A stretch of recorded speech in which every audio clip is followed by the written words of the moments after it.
Good morning. Uh, Good evening o good afternoon man sa lahat ng taga-subaybay. Mimiss ko na yung live. Wala na kasi gaanong ano, uh, nangungutya. Kaya wala tayong vitamins. So, ito, live tayo uli. Uh, Musta lang sa bawat panig. Kung saan man kayo naroon. Um, maraming balita na galing sa atin sa Pilipinas na lalong lumala ang COVID.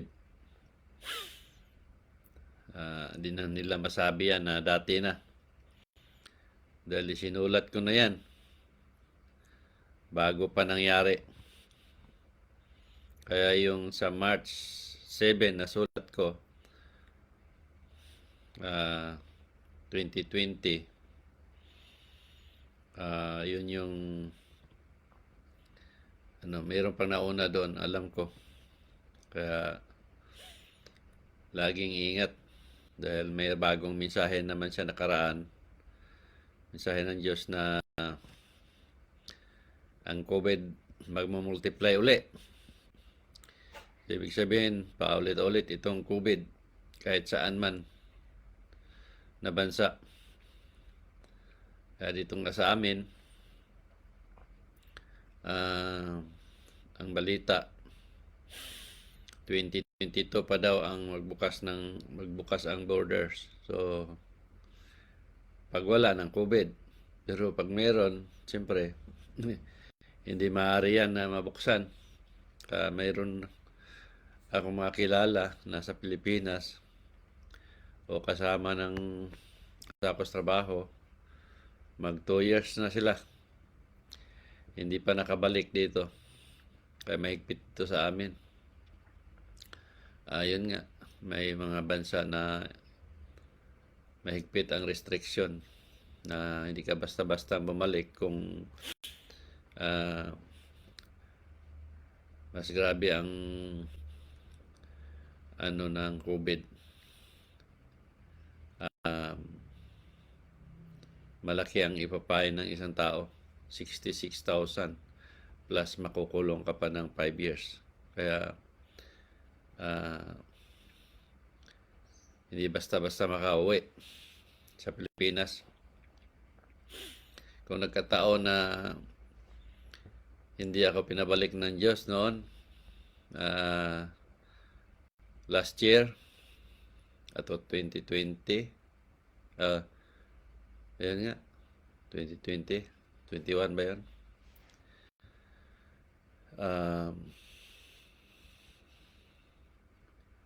Tiyak na sa Pilipinas pa ako noon hanggang ngayon. Kasi ang plano ko noon, hindi ako kukuha ng flight. Pag sa Brisbane ako, ay yun yung available na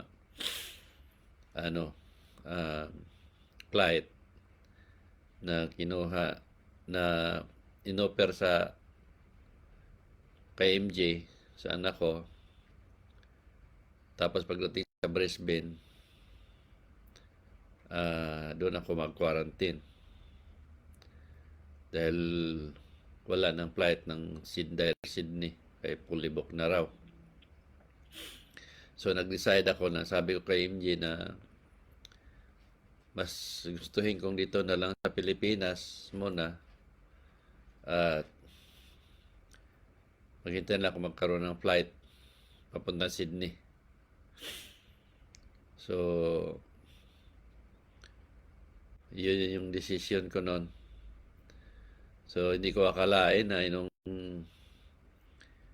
yung gabing yun, alas 10, tumawag sa akin ng airlines na kino-confirm nila na sasakay ba ako ng Sydney flight direct. Kaya nagulat ako noon kasi ang flight nga na binigay ng airlines nasa with coordination sa Australian Embassy, Brisbane. So, malaking salamat ko talaga noon kasi mula noon, wala na palang flight noon. Last flight na pala yung direct to Sydney. Tapos, ayun na. Marami na hindi nakabalik. At hanggang ngayon, nandoon sila sa Pilipinas. Kaya pag Diyos talaga ang magplano, kasi nasa mensahe niya yun na pabalikin niya ako. Nabasa niyo yung post ko na yun. Na sabi niya, nahiya naman ako sa'yo. Wala akong ginawa. Yun pala yung gusto niya akong pabalikin. Sabi niya, pabalikin kita. So, alala ko lang yun kasi sa mga balita ngayon sa Pilipinas, nandoon yung post ko na yung sinasabi ko palagi na ang COVID sa Pilipinas ay mangingitlog at maglilimlim. Kaya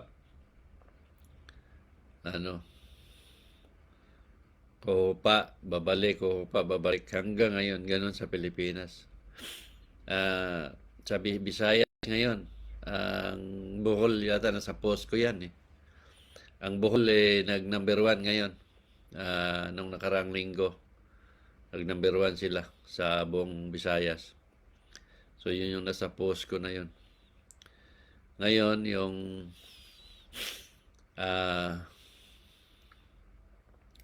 aking tuwa ko noon kasi itong mga taong hindi nag-isip ng tama na yun nga, nasa mga live ko yan noon na grabe ang pagpamulat ng mga pari sa mga tao. Yung pista na isipin ninyo, mula May 1 hanggang katapusan ng May, sa Bohol mismo lang araw-araw may pista. Saan kayo maghanap nun? Ibig sabihin, ang mga santo na yan araw-araw mula ng May, meron silang birthday, May 1 hanggang katapusan. Kaya kalungkot isipin ba na meron naman talaga pinagkaloob ng Diyos sa atin na pangunawa at pag-iisip na malaya natin gamitin. Pero tila ang tao talaga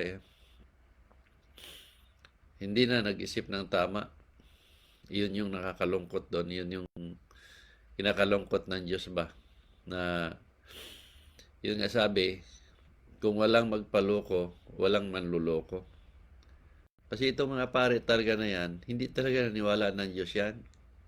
Yung mga pastor na yan, niniwala ng Diyos yan Alam naman talaga nilang tinuturo nila na makikita naman natin. Makikita rin nila na yun nga sabi ko na ginagamit nila ang salita at pangalan ng Diyos para kumita. Yun yung magpapanggap sila o nagkunwari o ano pa man tawag niyan. Sila ay ginagamit at sila ang magliligtas sa inyo. Pero isipin ninyo, paano sila makapagligtas? Yung tinuturo pangalan nila makikita na natin na hindi totoo. Makikita na natin na sila lang ang gumagawa-gawa. Dagdagan pa nila natin, kung isipin natin, yung gawain nila. Makikita natin sa pa lang, gawain nila mismo. mapagpanggap, kunwaring malinis, kunwaring mabait, makadiyos, pero makikita sa gawain talaga, walang Diyos sa puso. Sa serbisyo pa lang nila sa simbahan, makikita na ninyo na walang Diyos. Pwede makadiyos ang mga taong ito, makatao dapat ito. Ito, mga sinungaling itong mga pare na ito eh. Nagtuturo sila na ang pagsisinungaling ay kasalanan. Pero sila mismo, mga sinungaling. Makita naman ninyo, yung alang may trahedya, may mga sakuna. Nangulikta sila ng pera para daw itulong doon sa mga nasalanta. Isipin niyo yun. Nagagamit nila yung mga trahedya na yan para makalikom ng pera pero binubulsa nila. Sasabihin nila, ay mag-donate kayo ng ganito, laki-lakihan ninyo. Huwag yung barya-barya kasi ipagawa natin yung kumbento o simbahan man. Ilang taon nakalipas, yun pa rin yung simbahan nila eh. Tapos, paggawa ng simbahan, nandiyan naman yung simbahan nila, maganda naman na. Ito palang makita natin na ang kakapal ng mga mukha ang mga paring ito. Gahaman sa lapi, gahaman sa kapangyarihan. Tingnan niyo sa balita, sila nakasuporta sa mga NPA. Ano ang tawag natin sa kanila? NPA na rin sila. Tsaka yung mga na balita noon pa may mga paring na sumanib sa NPA. Hindi yung pa lang eh. Ba't kailangan pa sumanib? Sa halip na pangaralan o hikayatin ng mga NPA na dapat magkaroon ng Diyos sa puso. Hindi manglalamang sa kapwa. Sipin ninyo kung ano mga gawain nila. Puro panglalamang. Di ba? Kaya itong mga pare talaga, pastor na yan, hindi talaga naniwala ng Diyos. Naniwala kayo sa akin.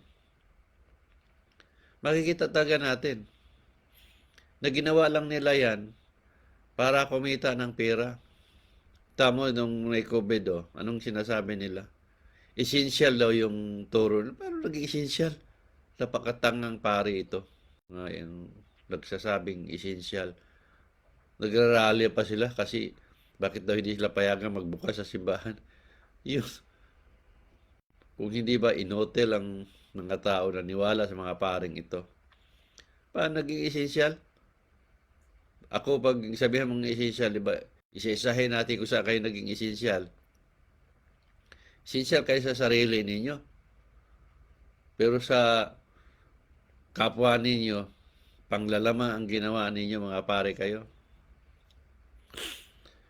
Niloloko ninyo ang mga tao. Pangakuhan ba ninyong makaligtas? Ililigtas ninyo?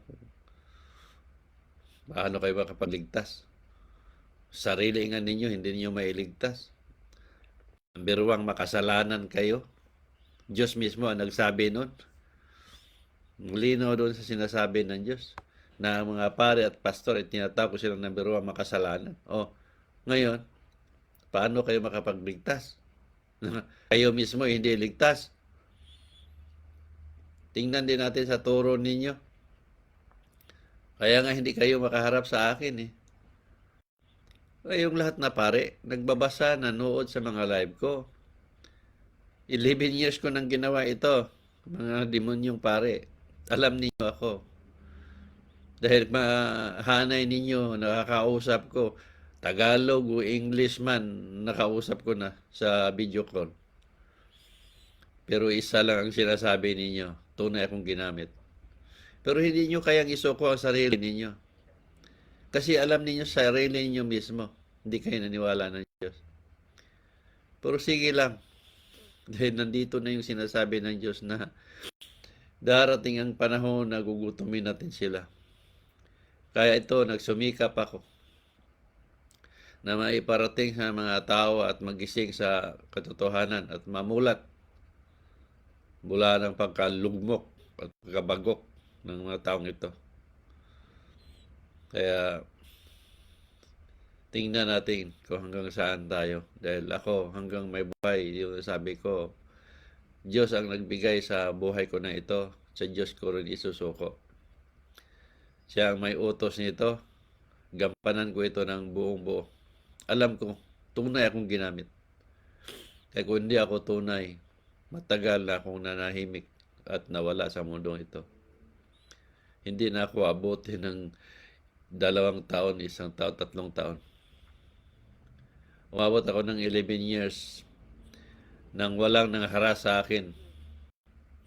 Mayroong nagbakasakali, pero hanggang doon lang. Maraming mensahe ang Diyos. Kung saan saang lugar, pinapakita ng Diyos na mga nagtangka sa buhay ko. Pero hanggang doon lang. Walang nakarating sa harap ko.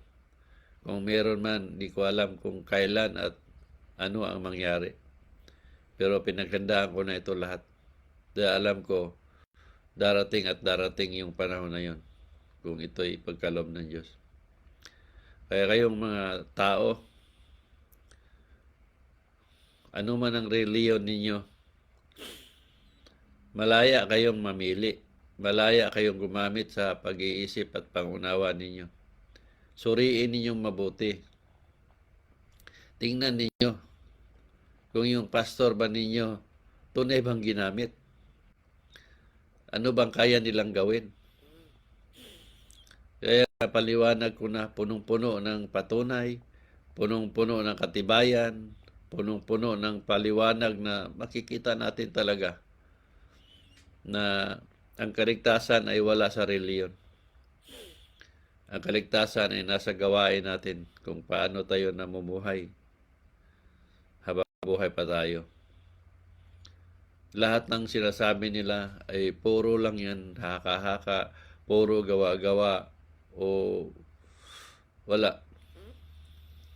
Wala talaga ang kaligtasan. Tingnan nyo sa Italy. Ilan ang mga paring nangamatay sa COVID? Mga 60 pataas nung alam ko noon. Yeah. Sa Pilipinas ngayon, ilang pare nang namatay.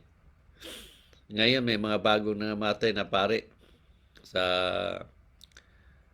Mindanao, sa Gandioro.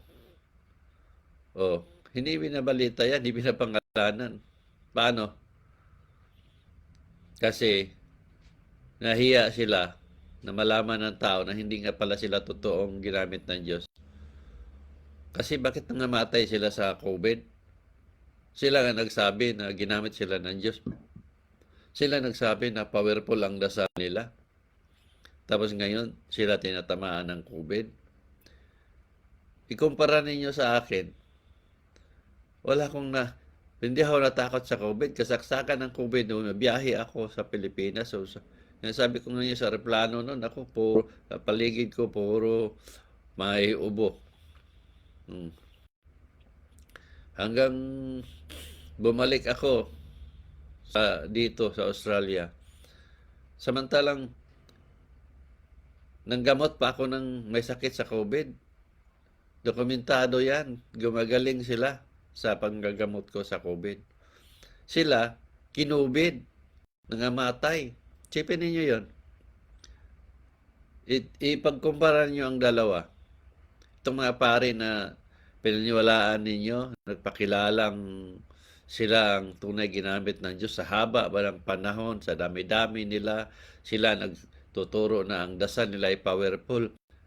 Sa dasal pa lang nila, hindi na lalala ang COVID. Dagdagan pa ng mga taong tanga na niwala sa kanila, idagdag pa yung dasal ninyo, bakit hindi nyo napatigil ang COVID? Ngayon, yung mga paniniwalaan ninyong pare na nagtuturo sa dasal na pininiwalaan ninyo, kinubid, nangamatay. Kayo pa mismo, mga membro, nangamatay pa. Mga pamilya ninyo sa COVID. Bakit hindi ninyo mapatigil yan? Dito na sana ninyo patunayan na powerful ang dasal ninyo. Pero hindi nangyari. Kasi Hindi nga totoo na ang dasal ninyo o dasal na tinuturo ng mga pare o sila mismo ay powerful. Nakikita natin. Ako, hindi ko sinasabing ang dasal ko para sa inyo powerful. Ang sinasabi ko na powerful ang maging dasal mo sa sarili mong paniniwala. Malinaw ang sinasabi ng Diyos na ang tao ay maligtas ayon sa paniniwala niya. Ang tao ay gagaling ayon sa paniniwala niya. Hindi sa sinasabi ng Diyos na ayon sa paniniwala ng iba. Taliwas doon sa turo ng mga pare na sila pag nagdasal daw epektibo. Dito pa lang makita na talatang natin, pangluloko at napakabobo talaga ang tao, napakatanga. Kasi simple lang naman ang comparison eh. Totoo ang powerful ang dasal nila. Wala nang masama dito sa mundo. Nagdadasal kayo, mga membro, mga naniwala sa pare. Pag mayroong mga kapwa ninyo mismo, sila sabi, ipagdasal kita para gumaling ka. Ipagdasal kita para maging natino ka. Nagpatuloy naman yung sakit eh. Nagpatuloy yung kasamaan ng tao. Hindi naman naging mabuting tao. Nasaan yung sinasabi nyo, ipagdasal ninyo, is kayo nga mismo. Hindi nyo nabago ang sarili ninyo, tapos ipagdasal ninyo ang ibang tao, kapwa ninyo. Paano nyo yun masabing powerful? Isa sarili nga nyo mismo, hindi nyo nabago. Tapos ngayon, ibabaguhin nyo ang kapwa ninyo. Dito natin masasabi talaga na ang tao ay napakatanga. Inotel, kaya gumagamit talaga akong salitang ito. Kaya ito yung nararapat. Kaya kung nag-isip lang kayo ng tama, malinaw naman talaga na hindi powerful ang dasal ninyo at hindi totoo ang turo ng mga simbahan. Kasi kung totoo yan, ako, hindi na kayo kitang wala nang corruption, wala nang mandurukot, wala nang magnanakaw, wala nang mapanglamang sa kapwa, wala nang gumawa ng masama sa paligid. Kasi powerful nga ang dasal ninyo eh. Ngayon, dagdagan pa ng mga sakit na yun o mga COVID o mga trahedya. Sinasabi ninyong powerful lang dasal ninyo at pare ninyo at pastor ninyo. Pero bakit itong COVID di matigil-tigil? Malinaw doon. Nadami nilang kalukuhang turo. Tulad ng turo nila, na pag sawayin mo sila, kakarmahin ka. Dito pa lang, makikita rin natin na kasinungalingan. Paano karmahin yun? Di ba? Paano makakarma ang tao? Sasawayin mo sila? Itinuro nila yan para hindi ninyo sawayin. Ngayon, kung mayroon karma yun, nasaan yun? Inabot ako ng 11 years. Pagtuligsa sa mga gawain nila, sa pagsiwalat sa gawain nila o sa mga, kung ano man yung mga turo nila. Di ba? Tingnan yung mga live ko kung ano mga sinasabi ko sa mga pare at pastor ninyo. Pero ito na din, natili naman ako. Okay naman ako. Dito niyo makikita na kasinungalingan. Pero sa likod noon, bakit nila itinuturo? Para hindi ninyo sila sawayin at matakot kayo at magpatuloy ang mga gawain nila. Matuloy ang pagkulimbat nila sa pera ninyo dahil takot kayo. Kaya makakita kayo ng mga pare at pastor ninyo, sustudos, samba kayo, pahalik-halik pa kayo. Di ba? Kung hindi ba kayo inutil na pag-iisip, naniwala kayo sa karma. Kasama na yun sa nagtatanong sa akin. Ang sabi, pag ang magulang daw gagawa ng masama, aanihin daw ng anak. Kita ba ninyo? Paano yung aanihin ng anak? Ang magulang gumawa ng masama, yung anak, kawawa naman yung anak na yun. Gumawa naman ng anak ng kabutihan, ikaw ama, magulang, gumawa ka ng hindi maganda, tapos yung anak mo gumawa ng mabuti, iaani siya ng masama. Kung di ba? Nakakalungkot isipin. Ang magulang ang nagnakaw, ang anak ang nakulong. Ang magulang ang ng lamang, ang anak ang nagdusa. Malinaw naman talaga sa sinasabi ng Diyos. Ayon sa paniniwala ng tao. Naniwala ka na masama, huwag mo gawin. Naniwala kang mabuti, yun ang gawin. Simple lang naman yun eh. Hindi niyo maunawaan. Tapos naniwala kayo sa mga sabi-sabi. Anong sabi-sabi niya? Yung mga yan. Galing yan sa mga pare ninyo. Pinamulat nila yan sa tao. Para ang tao mamulat sa kung ano-ano at paniwalaan na. Maraming turo sila na puro katarantaduhan. Walang katotohanan ang mga turo nila. Kaya kayo, may panahon pa.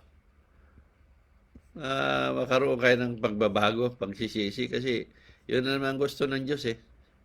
Na 3 bagay lang ang kailangan ko sa tao.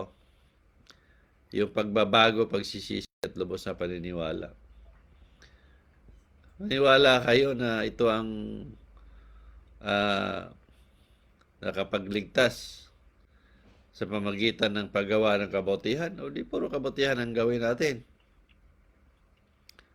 Dahil ang naririnig ng Diyos, ang salitang, ang gawang gawa, hindi yung salita ang gumagawa. Kaya sabihin ninyong, naniwala kayo ng Diyos, pero ang gawain naman ninyo puro salita lang. Hindi naman sa gawa. Hindi narinig ng Diyos yun. Ang gawa talaga ang kailangan ng Diyos. Hindi man kayo nagsasalita, pero ginawa ninyo ang nararapat na alam ninyong tama, na hindi nakakasakit ng damdamin sa lahat ng bagay. Wala akong duda na hindi kayo maligtas. Kasi malinaw sa paniniwala ko na ang kaligtasan ay nasa sarili nating gawain sa bawat araw. Kaya nga sinasabi nga ng Diyos, ako ang tunay na niwala sa Kanya. Kaya itong pinagkalooban niya ako ng power of mind at makikita din natin na mayroon akong power of mind. Kita niyo naman yung kausap ko isang araw. Hindi ko sila kilala. Tapos si Abel Samida ba yun? Nag-message sa akin na ipagamot. May paggamot ang asawa. Pagtingin ko, marami nang share. So, hindi man siya nag-message dati eh. So, ngayon, tinawagan ko. Pagtawag ko, kausap ko yung asawa. Di pagka gabi may pinakita. Pinakita. So, itanong ko sa kanya. So, wala yung asawa. So, sakto talaga, detalyado talaga ang nakita.